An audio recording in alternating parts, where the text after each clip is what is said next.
hey. Hey, welcome to the show. It's the show, and you know it, and we know it, and I'm Bean. I'm James. And together we are The Island Shuffle.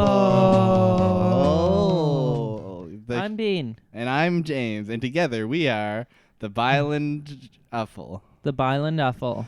And together we watch Lost in the wrong order. We watch it every week. We go to a sacred and beautiful website that we love. Called random.org. Oh boy, we'll get into it.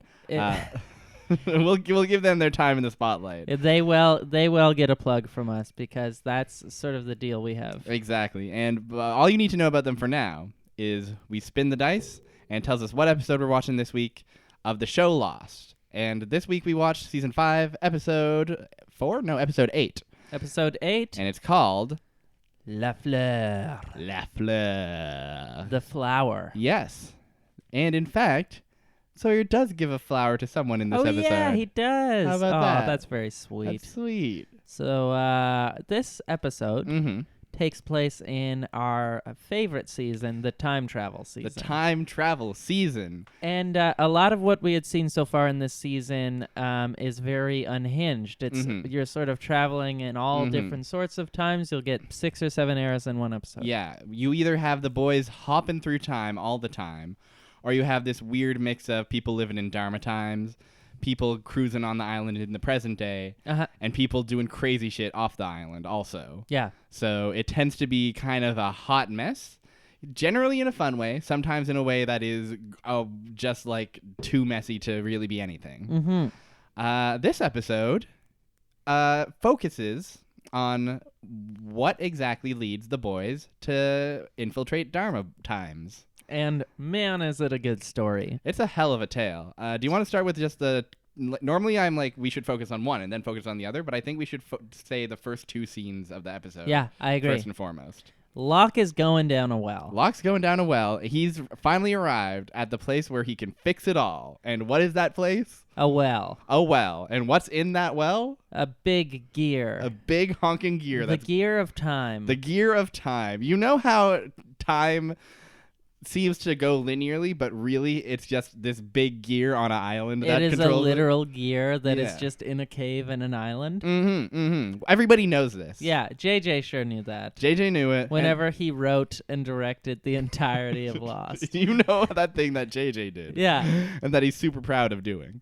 There are a few things that match the pride that J.J. Abrams has for the fact that he wrote and directed and personally oversaw every aspect of Lost's creation. Every single episode, every frame, from the first to the last, J.J. had to give a little kiss. Yeah, he gave a little kiss. And every time That's 24 kisses per second. 20 and 50 if you're in Britain. Wow. Really? No, it's the same frame rate across the board, but there's like a weird imperial metric thing going on here with frame rate. Exactly. When they invented TVs, they were still on the metric system, so they were just like, oh, I don't know, probably like 50, right? Probably. Seems like a good number to me. Wow, great job inventing a telly. It's great. I love it. Oh, we can watch all our favorite tube shows. Someday the show Lost will come on. Oh, that JJ bloke. He's really gonna. They'll finally let out the secret about that gear down in the cave. I mean, I know it. And you know it. You know it. Daniel Faraday knows it. But the world needs to know. So, Britain was sort of fucked in the early days of TV. I mean, like, newsflash. Where isn't fucked? Show me a place on the map where it isn't fucked, and I'll show you the wrong map. That is uncanny to what I was going to say. Look, I speak my mind, and sometimes the truth hurts. Sometimes your mind speaks you. You know, often my mind speaks me. Yeah. My mind really speaks for me in this occasion. So Locke takes this gear that's like flying around, and he writes it, and he goes through. And he pushes it. And big flash. Not like the other ones. He pushes it like a half a foot. He pushes it a little bit, and then it just starts going like boom, boom, boom. And suddenly a big flash happens, and the whole crew upstairs is writhing around on the ground. And the flash subsides, and they're like, wow, okay, that flash was different. We know because we're going to tell you how different it was. It was so different that we have to remark about it because there's actually nothing visually or if they didn't tell us, the viewer would not know. Exactly. Literally. But they spend some time being like, okay, it seems like that was the last one. My headache's gone. My nose isn't bleeding anymore. Exactly. Charlotte's dead. But she's gone, and it seems like we're stuck here for wherever we landed is where whenever we landed. Whenever, because of how time travel is it's purely temporal. It's purely temporal. You move through time, but maybe not through space. That's my favorite roll. Shrimp temporal. Oh, yum. Or salmon temporal. Yum. Temporal rolls. Yum. Sushi. Yum. So, and where did they land? Well, where did they land? Well, they don't quite know yet, but they end up stumbling into, we should establish that this crew right now, sans Locke, we have Sawyer, Juliet, Miles, Jin, and Daniel Faraday. Sort of a fucked crew. Definitely a bit of a fucked crew, huh? It's mostly just Sawyer and Juliet, and the rest are there. So, relegated to supporting cast. Daniel is there whenever they need to be like, what time travel is this kind of a way? Yeah, exactly. Here's our science guy. Miles is there for he's the wild card. Yeah, Miles is just giving him sass, being like, this plan stinks. Jin is reliability / somewhat comic relief. Jin can speak English now. Yeah, well, yes, he can. I'm not going to say he doesn't, because he does. He does. He speaks English great. Ostensibly, part of the thing that this episode establishes is that in the 3-year span that this episode hops, Jin has learned English. Oh, yeah. But it also just, in the past, he just speaks perfect English as well. Yeah, so it doesn't really even... In the past, before when they first get to the Dharma Initiative period. And he's speaking great English. And we should probably speak about that before we start diving too deep into the past, right? So we get the scene of them being like, that was a crazy flash. And then they're standing around well, now what? And Sawyer says, I guess we just wait. And then we get a title card that says 3 years later. And we're sitting in a Dharma hatch, and 2 Dharma employees are grooving it up. And they are doing the disco. They're doing the disco. A man and a woman. The man's got mutton chops and a mustache. To establish time.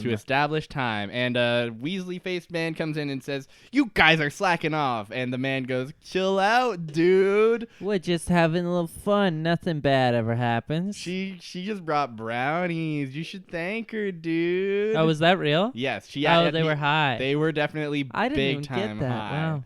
That's cool. It's very cool. I think that might be the first. No, because Charlie has a whole bit where he is a drug addict, so never mind. That's not a fun drug addict, though. That's the first time we get weed, I think. Yeah, this is the first time they're like, drugs are cool. Finally. Yeah, which I've been looking for that from this show for a long time, and I knew that it was going to come because that's sort of JJ's calling card. Yeah, JJ, if you've ever Force Awakens, fun the first time you watch it. When you watch it again, you realize how often every character kind of looks into the camera and says, 420 blaze it, legalize it. That's way too true. It's true. Incredibly accurate. You miss it the first time. A lot of people kind of found it polarizing. Yeah. I thought it was an interesting touch. He brought his own thing to the Star Wars universe. It's the modern Star Wars. Exactly, right? Yeah. If Star Wars happened today... This is Disney Star Wars. Exactly. It's Disney's take on Star Wars. Because who owns Big Weed? Disney. Disney owns Big Weed. Big Weed. the nascent industry of Big Weed. Big Weed would be a cool band. It sure would. I'm imagining any song by the band Big Weed over the road racing, and I'm thinking it just is tuning. All it is tuning. It's just tuning. Yeah. And someone taking a nap. Someone waking up from that nap and going, go back to bed. Stop tuning your guitar. After a little bit more tuning. Good band. So they're dancing. They're dancing. Their Big Weed got to them. Their Big Weed got to them. It hit them right in the heart. And then they look at the camera, and what do they see? They see a fella, and they zoom in, and who is it? But Horace. We've seen Horace a little bit in late season 5 episodes. Yeah. He's kind of the leader of the Dharma Initiative. He is a loser. We also saw that dream that John had where he was chopping down a tree forever. Yeah, Horace was chopping down a tree. So he built a little spot for him and his wife. To get away from the old DI. The old DI, you know what I'm talking about. You know what there. I'm talking about. The And so they Dharma see, so Initiative. they zoom in and they see that he's chugging a bottle. Oh, he's got a big bottle of Dharma whiskey. He's got a big bottle and he's lighting dynamite and just And throwing it at trees. It's pretty awesome. It's wild. It's such a crazy, like, drunken stupor. We've all had nights. Yeah. We've all had a night or two. I don't know if I've ever had a night as crazy as Horace is having right now. Yeah, I mean, I've gotten drunk and, like, I don't know. I don't even know if I would, like, litter when I'm drunk. Yeah, I would, like, trip on my feet maybe. Yeah. I would definitely fall down. I'd do something embarrassing. I would order too much McDonald's. Yeah, I would talk too loud. Yes. But I don't think I would throw dynamite at trees. I've never done that yet. Even if I had access to dynamite and trees, I don't think I'd do that. Right now, I have a bunch of dynamite. I'm just looking for the trees. Oh, yeah. Well, here in the city, you're not going to find any. Yeah. So Maybe if I get drunk enough. yeah, exactly. I mean, it is Friday night. So they're sitting there and they're arguing and they're like, well, what the heck do we do? Oh my gosh, we gotta tell LaFleur. LaFleur is gonna kill us. Oh my god! And they kind of go back and forth like that, and they decide we got no choice. We gotta tell LaFleur. Tell LaFleur. So they knock on his door, and who is LaFleur? It is, of course, Sawyer. Sawyer the Boyer. Sawyer the Boyer. Puddin' and pie. And Sawyer says whatever his catchphrase is. He says "son of a bitch," and then the episode starts. And the lost numbers come up. Letters. Yes, the lost numbers and letters. Hey, speaking of lost numbers, I ordered McDonald's before this show, and guess what my order number was? 4. Close. It was 8:15. 8:15. It was 8:15. 4, 8, 15, 16, 23, 42. The very flight which brings these fated lads. Do you want to have to a the race island. to see who can say the numbers quickest? Sure, yeah. Okay, we'll do a visual Yeah, countdown. okay. 3, 2, 1. 4, 8, 15, 16, 23, 42. I think you were quicker. I stopped enunciating. Well, regardless, I'm sure that our audience loved to hear it. The listeners at home can be the real judges. Yeah. If you thought I was quicker, tweet out hashtag Bean was quicker. Yeah, and if you thought I was quicker, tweet out hashtag Fast Jimmy. Fast Jimmy. Fast Eddie. Fast That's Eddie. a big yo-yo guy. Oh, is that true? Yeah, I Fast Eddie is a yo-yo man. I love that there's a yo-yo guy. Speaking of 90s extreme sports, one time I was at my friend Jack's house, and he had an Xbox game, original Xbox, I want to say, the big honkin' guy. The big-ass controller. Oh, yeah, and he popped in a little game I like to call Aggressive Inline, and it's like Tony Hawk Pro Skater, but with roller derby. You've played Aggressive Inline, so you're aware of the flagship Aggressive Inliner, Jaron Grob. Oh my god, I don't remember that. You don't remember Jaron Grob? Well, actually, I gotta be honest. I had a demo disc with Aggressive Inline on it. Okay. Played a lot of that demo. I feel like you got the experience from that demo disc. I had a great time. I mean, look, you can do some sick stunts. It's literally a Tony Hawk game, but with roller derbies, so it's good. Grob. Jaron Grob. I don't remember any really other like that. 2 non-names. Yeah, I mean, hey, bless you, Jaron. Keep on doing what you do. So that's the kind of crux of the episode. Is we get this? Is the whole focus is on them in the past, kind of like weaseling their way into the Dharma Initiative, and then in the future, 3 years later, what they're just kind of like an everyday day, as Dharma Initiative folks. Now that they're fully integrated, maybe not quite an everyday day, but a day, an exciting day. Do you want to go? Let's talk about how they got into the Dharma Initiative. I think so. That makes the most sense. Yeah. So they're wandering through the jungle post the Flash. Yeah. The last Flash where they establish, oh, that one was different. My head doesn't hurt. I think we're staying here. Mm-hmm. And they stumble Which upon. Is fucked. Let's just address for a second the fact that is fucking shitty script writing. It's not good.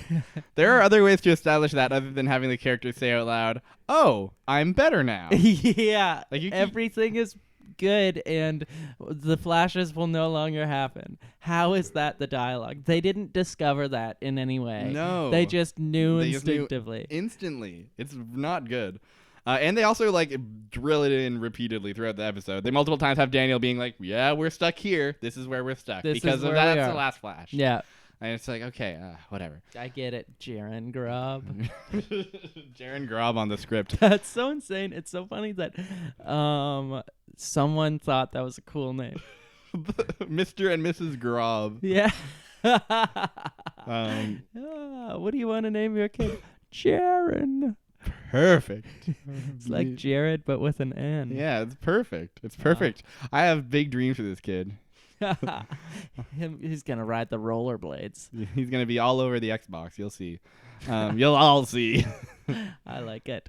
So they stumble upon quite a scene. They find trouble. They hear gunshots and they investigate. Yes. And what do they find? They find two folks dressed like others, like raggedy ass others. Yeah. And they also find a woman with a bag over her head and a body. And so they decide to intervene. And after debating about causality and all that, they decide, whatever, let's shoot these guys and save this lady. And they do. They sure do. And the lady is like, great, but also, who the heck are you guys?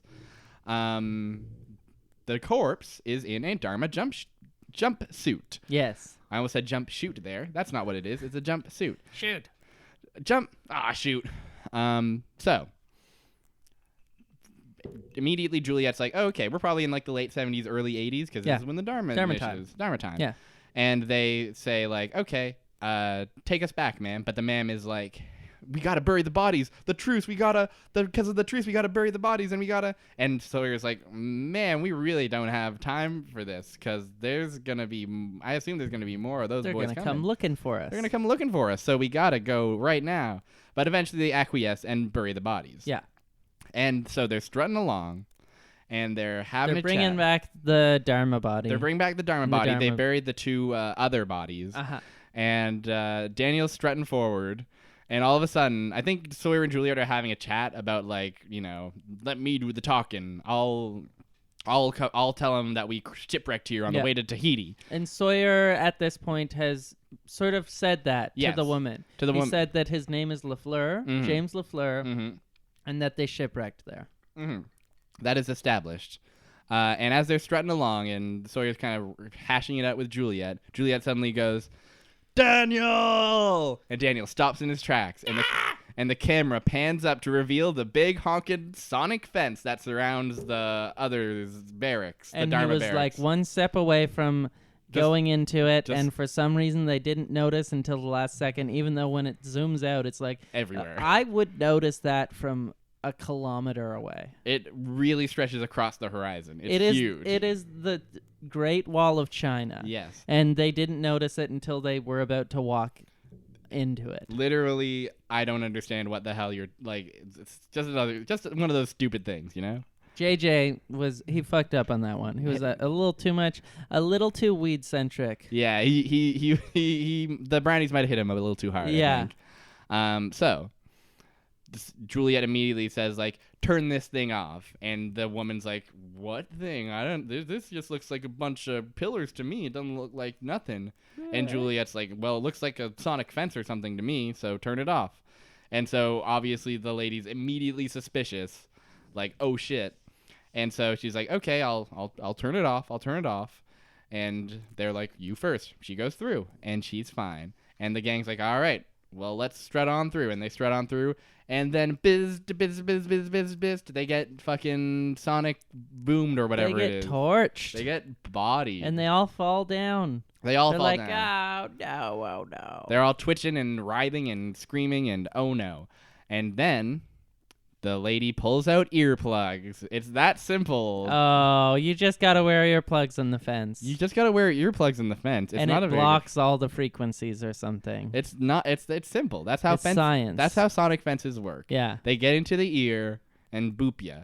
And if you have earplugs, you're fine. I love the thought that Daniel Faraday was the one that was going to walk through the huge sonic fence without paying any attention. But they've gone to great lengths to establish that Daniel Faraday is like the observant, curious one. Yes, the incredibly, like, as quirky as he is, like, by far the smartest person in Time Travel Zone, the person who has the most handle on things. Yeah. They could have had like Jin or Miles. Even. Miles, do that same thing, but they chose Daniel Faraday to not notice the giant technological structure. Because he's just thinking, you know. I guess he's just thinking. He's thinking about time travel. Also, his crush just died. Yes, that's true. This is immediately after Charlotte passes away, and when they first find him, he's just kind of sitting there like muttering and being sad and crying. He's sad about it. And it's sad. I don't like how this show, you know how this show loves to kill a woman so a man can be sad. Not great. It's sort of the show's favorite thing. It's kind of the show's favorite thing ever. But you know what? This episode is really good. Yes. Because in this episode, they kill a man so a woman can be sad. That's true. They do. They finally do it. Finally, equality is real. Yeah, exactly. The exact thing we've been asking for months, aside from the stop with the whole weed thing. Exactly. I mean, we're just look. I legalize it, but like, calm down. This is kind of getting in the way of the whole Star Wars universe. So Sawyer wakes up in a den with Horace. And Horace grills him about where he's from, and they say, we were out looking for the other members of our crew.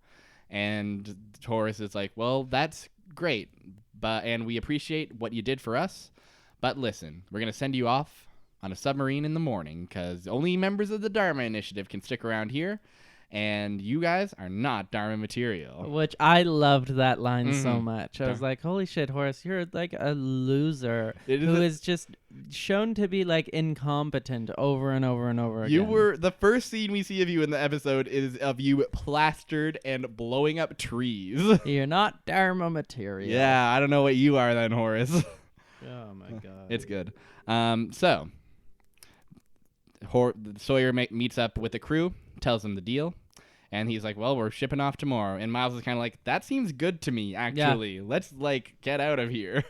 And what suddenly, are we doing trying to stay here? Exactly. Sawyer is the only person really attached to staying. Yes, that's true. Because he wants to find John Locke. Yes, right? He wants John Locke to come back. He wants the whole boys to come back. He wants the squad back together.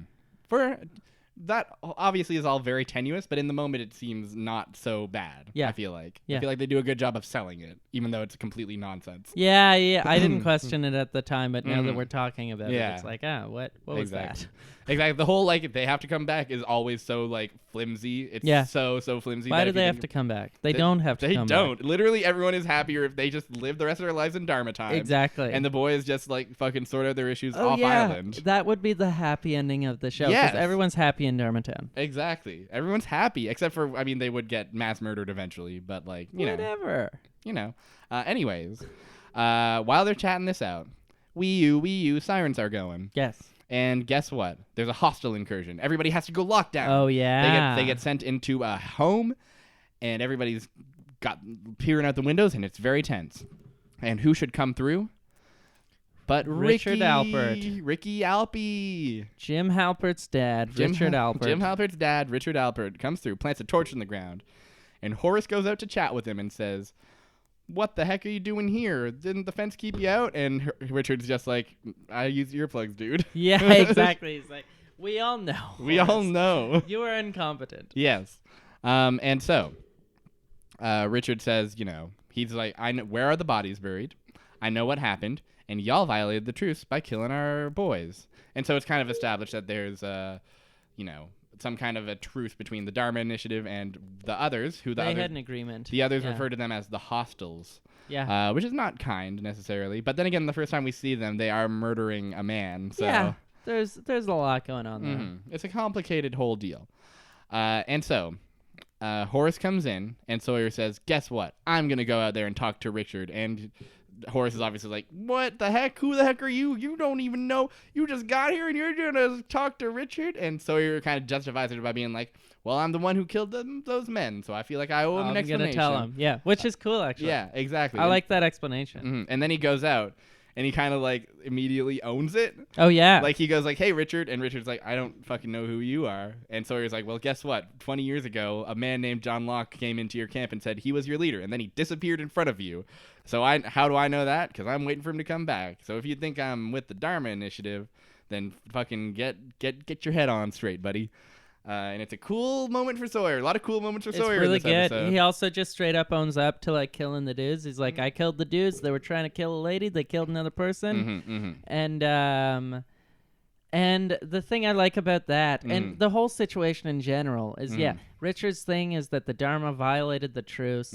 But what is going on in the truce if like Richard's people were just like murdering Dharma people? That's not a truce. That is a very good question. Then again, the people were outside of the fence area, so maybe that's part of the truce as well. Okay, that's kind of how I you can murder within the specified zone. Exactly. It's like tag or something. It's like tag. Yeah. The truce is like tag. The truce is you know how with tag you can murder within specified zone.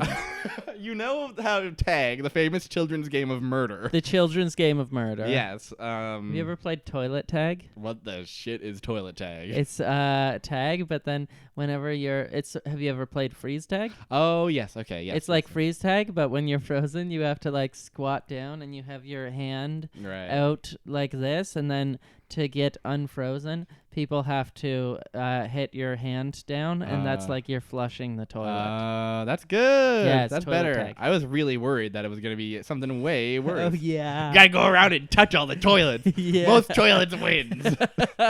I touched 72 toilets last night. It was the best night of my life. That's so many toilets. Bonus points for a toilet in use. Oh, God. I hate that. I hate that thought.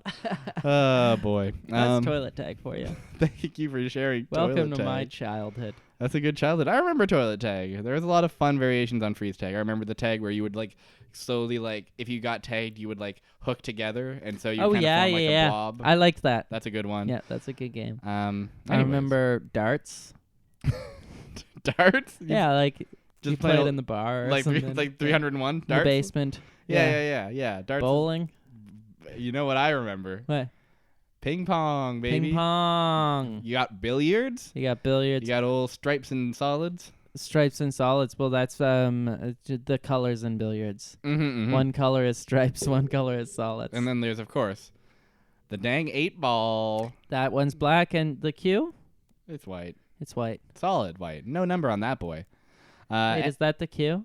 That's the cue, right? That's the cue for us to go back to talking about Lost. Where were we even? So Sawyer's owning up. Sawyer's He's owning like, up. I know Locke. I know you. I'm from the future and from the past. Yeah. I'm a serpent in the snake pit. Yes. I am a wily old guy, and you don't know shit. And Richard's like, well, fair enough. Yeah. But listen, regardless of all that, 2 of our people are dead, and we're going to need some kind of justice. So what do you suppose about that? And so what they agreed to do is to give them the body of Paul. Paul is sort of the catalyst for all of the problems in this episode, or at least all the problems that happen on the Dharma compound. So Paul is an incredibly important character. We only ever see him dead. But he is crucial to the whole goings-on of this episode. It's established that Paul was... her name is Amy, I think, right? Okay. The lady that they saved. Yes. Paul was her husband. Exactly. And so Amy is kind of reluctant to give away her husband's body to the enemy. But after taking his Ankh necklace, he decides... because Paul is an ancient Egyptian. Of course. Amy finally decides Paul would have wanted us to all be safe if you think about it. You know Paul. Classic Paul. Peace-loving Paul. That's just who Paul is. That's just Paul. Paul is just like a beacon of sunshine in everyone's life. Yeah, so they give them the body of Paul to spread Paul's word. Yeah, exactly. It's like how Christians every Sunday eat the body of Christ. The others will now eat the body of Paul. Exactly, yeah. They're taking the Judeo-Christian philosophies a little literally. But I mean, hey, whomst among us? Whomst among us has not eaten the body of Paul? Yeah, I mean, love that Paul. And so with that, Horace turns around and says, "All right, listen. I know that sub leaves tomorrow morning, but it comes back in 2 weeks. So you can stick around for 2 weeks, look for the other members of your crew. But that's it, okay? And so Sawyer says, great, thanks, and delivers the news to Juliet, who's sitting on the dock. And they have a little conversation, and Sawyer's like, well, we can stick around for another 2 weeks. And Juliet's like, actually, I've been stuck here for 3 years, and I'm leaving for real. I'm sick of this shit. I'm out of here. And Sawyer kind of has to, like, talk her into being like, but, like, you're going to leave me behind? Yeah. And they have kind of a, like, cute little conversation about it. And Sawyer's kind of just like, come on, stick around. Come on, Juliet. What do you got to lose? It comes back again in 2 weeks. If you don't find him in 2 weeks, then, then that'll be that. And then that's kind of where it ends. And, of course, they end up sticking around a lot longer than 2 weeks because it's 3 years later now, baby. Yeah, it flashes across the screen 3 years later. And, Sawyer is LaFleur. He's like the number 2 person in the compound, right behind our friend Horace. He's the head of security, and he recruits Miles to go pick up Horace's drunk ass body next to some dynamite. And so they bring him home, and they ask Amy, like, well, what the heck happened? We found him blowing up trees. What the heck? And Amy's like, well, we got into a fight about Paul. and Sawyer's like, oh yeah, Paul. Paul. This is the first mention of Paul in the episode, by the way. Yeah. So we're both just like, of course, Paul. Who the fuck is Who's Paul? And by the end of it, we're just like, yeah, Paul. Paul's the fucking best. So Paul caused a fight between Horace and his wife, and Sawyer tells Horace's wife, Amy, yes. This is the same, we should establish, this is the same Amy that was saved before. Yes. So Amy was married to Paul. Mm-hmm. Paul died. Mm-hmm. Horace convinced Amy to give away Paul's body. Yes. Amy, in return, decided to marry Horace. That's how the 70s were a different time, And now it's 3 years later, and Sawyer's like, we found Horace passed out, blowing shit up. And Amy's like, oh no, we got into a fight about Paul. Yeah. And Sawyer's like, Paul? And then Amy's like, the baby's coming. That's real. That's real. That's how it goes. That's really what happens. Whenever you think about Paul, labor is induced. The baby starts coming. And so that's kind of the crux of the episode is they got to deal with this baby. And so they take the baby to the infirmary. But then the world's shittiest doctor announces she was scheduled to go have a baby in an actual hospital off island. We don't have the equipment to deal with it here, so we're not doing it. And Sawyer's like, you should do it. And she's having a baby. And the doctor's like, no. No. So Sawyer goes to the one person he knows about babies, and he goes to Juliet, who is living as a mechanic. Yeah. And can I say, Juliet is rocking the shit out of a bandana. Oh, yeah. It's super good. She has mechanic suit. She is currently under a VW wagon. She's wearing the safety goggles. It is a good fucking look. Yeah. And she comes out and she's like, hey. And Sawyer's like, a baby's coming. You got to deliver a baby. And she's like, they think I'm a mechanic. What are you talking about? We can't do that. Also, every time I deliver a baby on this island, it dies. So maybe, like, no.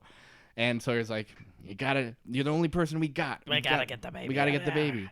And so Juliet goes in and starts being like, okay, do we have, I need this and that and the other. I need a scalpel, whatever else is needed to deliver a baby.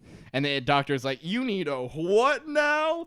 I don't think so. Get this lady out of here. And it's like, you are the worst doctor in the world. No. Your solution to this thing is just to sit around. It's so bad. I can't deliver the baby, so nobody can deliver the baby. You're just refusing to give this woman treatment. Mm-hmm. So it's completely bananas. It's so awful. So Sawyer goes outside to wait, catches up with Jin, who's now speaking even more fluent English, and they're chatting. He has perfect English. And he remembered that maybe the writers remembered that the actor who plays Jin is fluently bilingual. Well, they finally wanted to give him some chances to show that off. So they have a chat, and they're like, "How's the baby? Is it okay?" And Sawyer's like, "I don't know." And Jin reveals that he's been searching around this whole time. He's like, well, we searched this whole grid. No sign of anybody. And so he's like, well, on to the next one, I guess. And Jin's like, how long are we going to keep looking, buddy? We've been here for 3 years. How the heck long can we keep on looking for? And Jin is like, Sawyer is like, however long it takes, damn it. We got to find Locke, my friend. So this whole time, they've been scouring the whole island for damn-ass John Locke. They want to find John Locke. They like him. Who doesn't? He's the heart and soul of the Terry show. O'Quinn. Love that guy. So Juliet comes out. She's crying. And guess what? It's a beautiful baby boy. Oh, it's a beautiful baby boy. It's a healthy, happy baby boy. It's a healthy, happy It's Horace baby boy. and Amy are parents now. So, speaking of Horace, the day turns to night, and Sawyer, Horace is still asleep. So Horace slept through this whole thing. No Yes. one bothered to wake him. No one bothered to wake him. I know a hangover is bad, but you can work through it if it's the birth of your The straight up timeline of Yeah. the whole thing is Horace passes out, I would say at 3 to 4 a.m. The baby probably is like born around earliest probably 8 a.m. Yeah. Because the whole day has started in the Dharma. More likely 10 or 11 a.m. Yeah. No one woke up Horace. No one woke up Horace at all. And by the time Horace is naturally woken, just wakes up, it's all the sun has already set. Nighttime. It is the nighttime again. Horace sleeps for 18 hours through the entire day of his son's birth. Some fucking leader of the Dharma Initiative. Yeah. And he wakes up, and Sawyer's like, "Hey, you've got a kid. You missed the birth of your child. What's up with that?"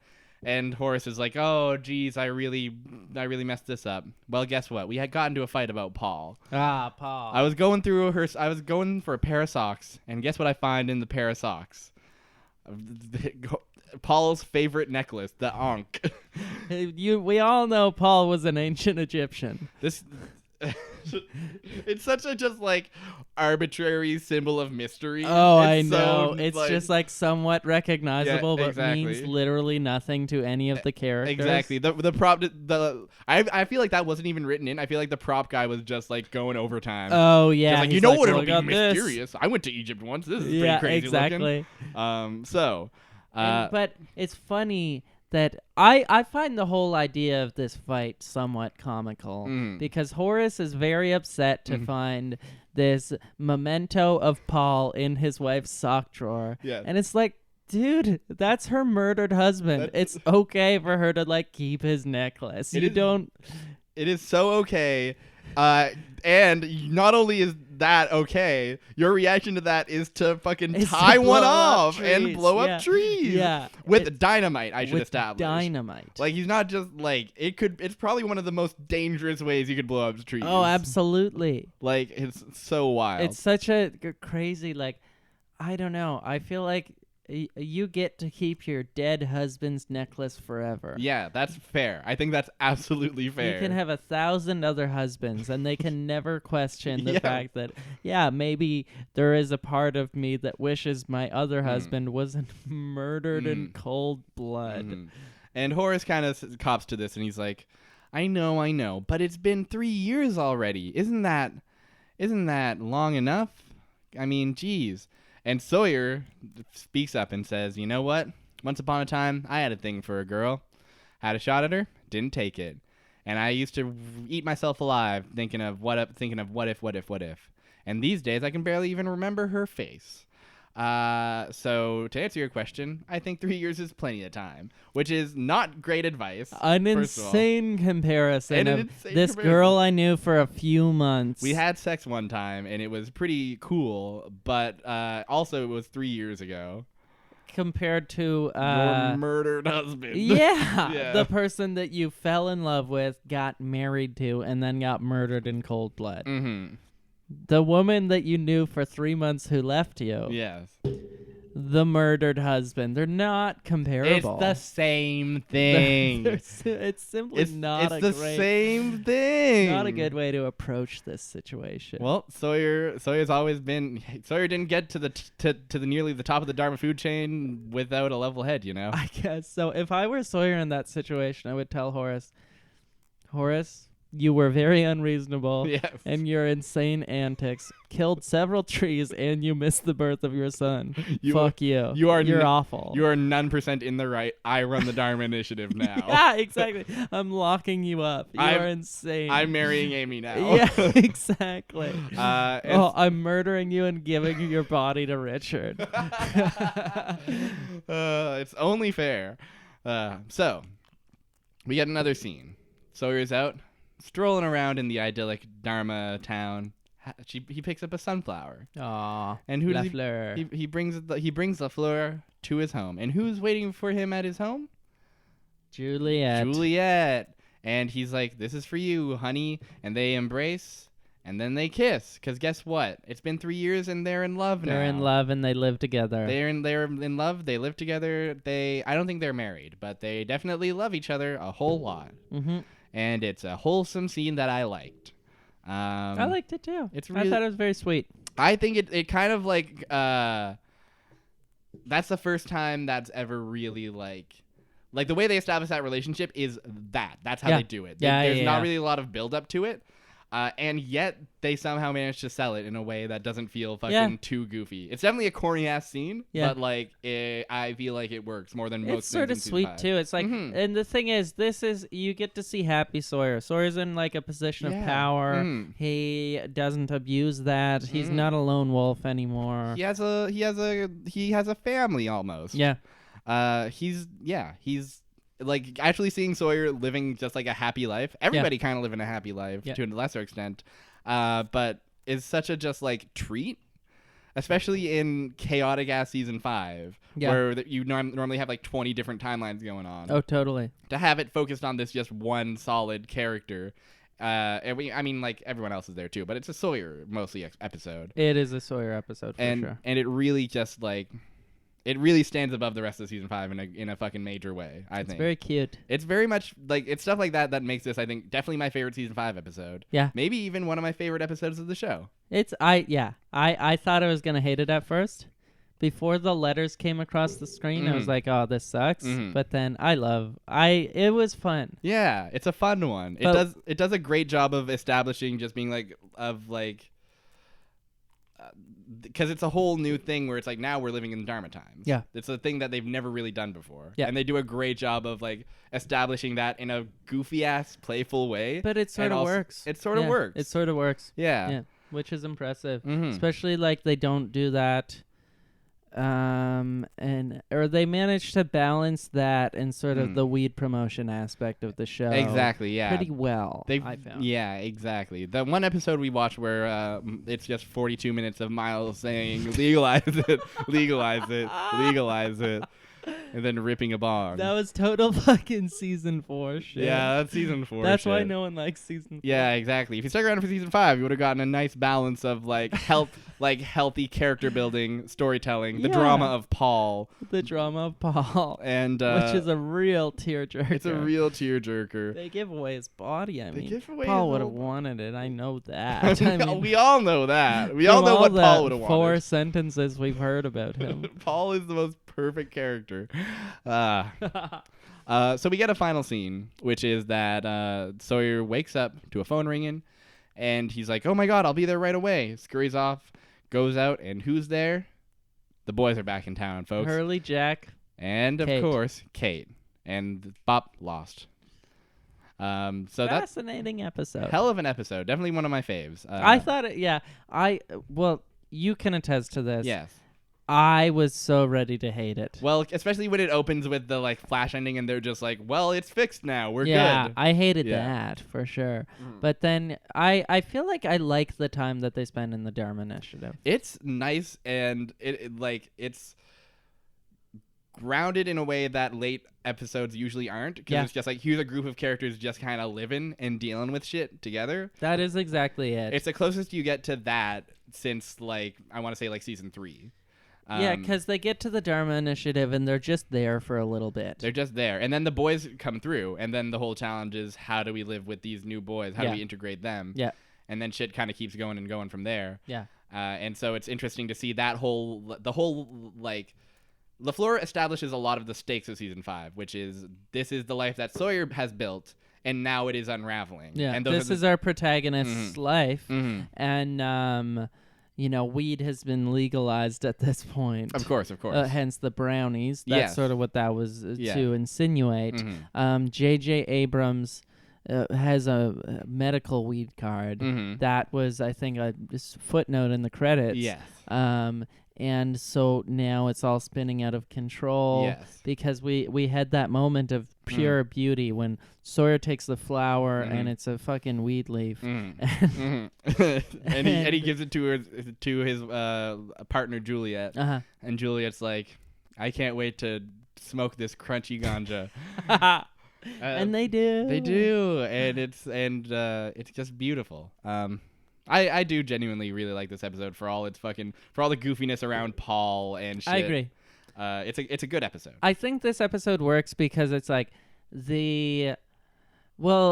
season 4 on is already so derailed, and this just works within that idea of, okay, Lost is fucked, and like, what is the good things that they're doing? Well, it is fucked. If this episode happened, if this was like the premiere to season 4 or something, it'd be whack. then it would fucking suck because it's like, that's when they ruined the show. But the show is ruined already. Exactly. It's a real nice, like, I feel like it's the eye of the storm is what it is. It's just Yeah, like this it really moment is. of calm and like alarming focus that you don't really get a lot of in later game Lost. Yeah, absolutely. So it really stands out to me as a real gem, a real diamond winner. in the rough.